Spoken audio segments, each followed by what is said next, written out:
আমার আজকের recipe sponge cake. আর এটা আজকে আমি ডিম দিয়েই বানিয়ে দেখাবো। গ্রাইন্ডারের জারে ডিম দিয়ে কেকটা বানিয়ে দেখাবো। আর ভিডিওটি চলুন দেরি না করে ভিডিওটি শুরু করি। স্পঞ্জ কেক বানানোর জন্য আমি এখানে একটা ছাঁকনি নিয়ে নিয়েছি আর 1 কাপ আমি ময়দা নিয়ে নিয়েছি। আটা বলতে যাচ্ছিলাম, ময়দা নিয়ে নিয়েছি 1 কাপ। আর এখানে ময়দার মধ্যে 1/2 চামচ বেকিং পাউডার দিয়ে দিচ্ছি। এখানে কিন্তু আমি যেহেতু ডিম কেক বানাবো তাই আমার কিছু লাগবে না, শুধু 1/2 চামচ বেকিং পাউডার। বেকিং সোডা কিন্তু ব্যবহার হবে না। তারপর মিশিয়ে নেব আর একটা চালনির সাহায্যে ভালোভাবে চেলে নেব। চেলে নেওয়ার ফলে ভালোভাবে কেকটা ফুলতে সাহায্য করে। এভাবে চেলে নিলে সবকিছুর সঙ্গে মিশে যায়। এখন আমি ময়দাটা সাইড করে রেখে দিচ্ছি। আর কেকটা বেক করার জন্য আমি এখানে একটা কেক টিন নিয়ে নিয়েছি। আর কেক টিনটা তেল ব্রাশ করে নিয়েছি, সাদা তেল। আর এগুলো পেপারগুলো আমি একই সাইজ করে কেটে নিয়েছি। সাইডেও দিয়ে দেব ডিম কেক। আর খুব সুন্দর সাইডে দিলে কেকটা উঠে যায় তাড়াতাড়ি। এখানে আমি গ্রাইন্ডারের জার নিয়ে নিয়েছি। আর এখানে আমি 2টো ডিম নিয়ে নেব 1 কাপ ময়দার জন্য।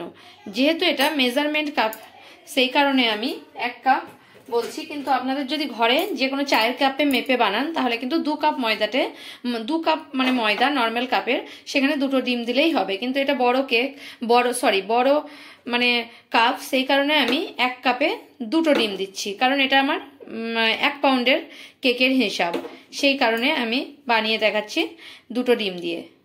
এখানে আজকে আমি কড়াতে কেকটা বেক করে দেখাবো। আর তার জন্য কড়াটা ভিতরে একটা প্লেট উল্টো করে নিয়ে নিয়েছি। আর এটা ঢাকা দিয়ে এখন আমি 10 মিনিটের জন্য এটা একদম লো ফ্লেমে প্রিহিট হতে দেব। এখানে আমি 2টো ডিমকে ভেঙে নিয়েছি। আর 2টো ডিমটাকে আমি এখন কি করব, গ্রাইন্ডারের জারে দিয়ে একদম 2 মিনিট ধরে একদম ভালোভাবে গ্রাইন্ডারের জারটা চালিয়ে নেব, যাতে করে ডিমের মানে এই যে ডিম দুটো যে দিয়েছি সেই ডিম দুটোর কালার চেঞ্জ হয়ে যাবে। 2 মিনিট পরে আপনাদের দেখাচ্ছি। এখানে আমি দেখুন ডিমের কালার চেঞ্জ হয়ে গেছে। আর এই ডিমটা এইভাবে 2 মিনিট ধরে গ্রাইন্ডারের জারে ভালোভাবে ঘুরিয়ে নিলাম। আর ফেনা হয়ে গেছে দেখুন। এই ফেনা হওয়া অবধি ডিমটাকে আপনার ঘোরাতে হবে। এই যে এর উপরে আমি চিনি গুঁড়ো দিয়ে দেবো। আর এই কারণে কেকটা কিন্তু খুব স্পঞ্জি হবে, ফুলবে। এখানে আমি চিনিটা গুঁড়ো করে রেখেছি। এই কাপের 1 কাপ ময়দা নিয়েছি, মানে 1/2 কাপ আমি চিনি নিয়ে নিয়েছি। সেই চিনিটা আমি গুঁড়ো করে আগে থেকেই রেখে দিয়েছি। এবার এই গ্রাইন্ডারের জারের মধ্যে চিনিটা দিয়ে দিচ্ছি। আমি দিয়ে দেব হাফ হাতা, মানে যে কাপটা দেখালাম তার 1/3 কাপ সাদা তেল। যে কাপে ময়দা মেপেছি সেই কাপেরই 1/3 কাপ সাদা তেল। এখানে হাফ হাতা দিয়ে দিচ্ছি। আমার আগে থেকে একটা মেজারমেন্ট করা আছে, সেই কারণে আমি হাতায় মাপা আছে বলে হাতার মাপটা দেখালাম। কিন্তু আপনারা যেটা বললাম সেটাই করবেন। যে কাপে নেবে সেই কাপে 1/3 কাপ তেল নিয়ে নেবেন। এবারে আমি এটাকে ভালোভাবে ঘুরিয়ে নেব গ্রাইন্ডারের জারে সবকিছু আমি নিয়ে নিয়েছি। এবার একটা বাটির মধ্যে আমি ঢেলে নিচ্ছি। এখানে কিন্তু ভ্যানিলা এসেন্স মানে যারা করে, বা আমরা আগেও করেছি ভ্যানিলা এসেন্স দিয়ে, কিন্তু আজকে আমি ভ্যানিলা এসেন্স দেব না। আজকে আমি পাইনঅ্যাপেল এসেন্স দেব, কারণ এটা আমার এই কেকটা আমি ডেকোরেশন করব, সেই কারণে আমি কিন্তু ডেকোরেশনটা এই কেকের মাধ্যমে আপনাদের এই ভিডিওতে আমি দেখাতে পারবো না, কারণ এটা আমি অন্য ভিডিওতে দেখাবো কোনোদিন। কিন্তু এটা আমি ডেকোরেশন করবো বলে আমি পাইনঅ্যাপেল ফ্লেভার নিয়ে নিলাম, পিষিয়ে নিলাম পাইনঅ্যাপেল এসেন্সটাকে। আমি যে ময়দাটা নিয়েছি সেই ময়দাটা 2 থেকে 3 বারে মিশিয়ে নেব। কিন্তু আমি 2 বারে মিশিয়ে নিচ্ছি, আপনারা চাইলে 3 বারে মিশিয়ে নিতে পারেন।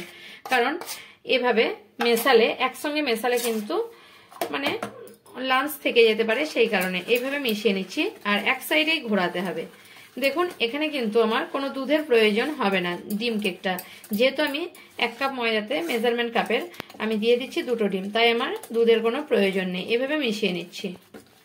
এখন আমি পুরো ময়দাটা ঢেলে নিলাম আর এভাবে মাখিয়ে নিচ্ছি। পুরো রেডি। দেখুন ব্যাটারটা ঠিক এরকম হবে, ইডলির যেমন ব্যাটার হয় সেরকমই হবে। এবারে কেক টিনের মধ্যে আমি ঢেলে নিচ্ছি। আর কেক টিন প্রথমেই আগে রেডি করে নিতে হবে। ব্যাটারটা কিন্তু মাখানোর পরে বেশিক্ষণ রাখা যাবে না, তাহলে মানে সঙ্গে সঙ্গে ঢেলে দিলে ভালোভাবে ফুলবে ব্যাটারটা। আমি ঢেলে নিয়েছি। এবারে এইভাবে 3 বার ট্যাপ করে নেব, তাহলে যে হাওয়াটা থাকবে সেই হাওয়াটা কিন্তু বেরিয়ে যাবে। আর প্রিহিট হয়ে গেছে। এখন আমি থালাটাকে নামিয়ে নিচ্ছি। আর কড়ার মধ্যে এখন আমি বাটিটাকে বসিয়ে দিচ্ছি। কড়াটা আমার সিম আঁচে আছে, একদম সিম ফ্লেমে। আর এবারে আমি ঢাকা দিয়ে দিচ্ছি একদম লো ফ্লেমে। এটাকে আমি বেক করে নেব 30 মিনিট। 30 মিনিট বেক করলেই হয়ে যাবে। পুরো 30 মিনিট পরে খুলবো, 30 মিনিটের আগে খুলবো না, কারণ 30 মিনিটের আগে খুললে মানে মাঝেরটা বসে যেতে পারে। তাই আমি 30 মিনিট পরে আপনাদের কাছে ফিরছি। আর আপনারা যদি মাইক্রো ওভেনে করে নিতে চান তাহলে 180 ডিগ্রিতে ওভেনে দিয়ে 180 ডিগ্রিতে 30 মিনিট থেকে 35 মিনিট বেক করে নেবেন, তাহলেই রেডি হয়ে যাবে কেক। এখন 30 মিনিট হয়ে গেছে। এবারে আমি কেকটাকে পুরো খুলে দেখব।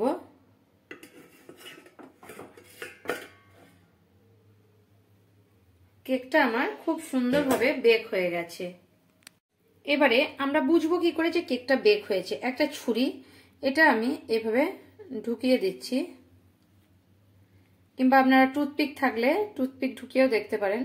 এভাবে দেখুন ছুরিটা পুরো ক্লিন বেরিয়ে এসছে, মানে আমার কেকটা বেক হয়ে গেছে। আর কতটা সুন্দর স্পঞ্জি ফুলেছে দেখছেন তো, 1 কাপ মাত্র ময়দা দিয়ে। এবারে কেকটাকে আমি নামিয়ে নিচ্ছি আর এখানে ঠান্ডা করতে দেব।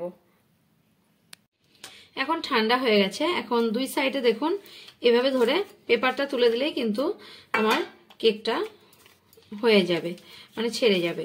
এবারে দেখাচ্ছি কতটা সুন্দর হয়েছে কেকটা।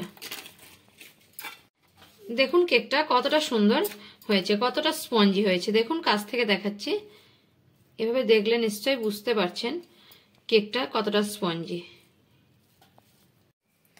কেকটা আমি দেখলেন তো কত সহজে খুব কম টাইমে বানিয়ে দেখালাম। আমার ভিডিও যদি আপনাদের ভালো লাগে তাহলে আমার চ্যানেলকে সাবস্ক্রাইব করার অনুরোধ রইল। আর কমেন্ট করে জানাবেন আমার রেসিপিটা আপনাদের কেমন লাগলো। যদি ভালো লেগে থাকে তাহলে একটা লাইক করবেন আর প্রচুর প্রচুর শেয়ার করবেন।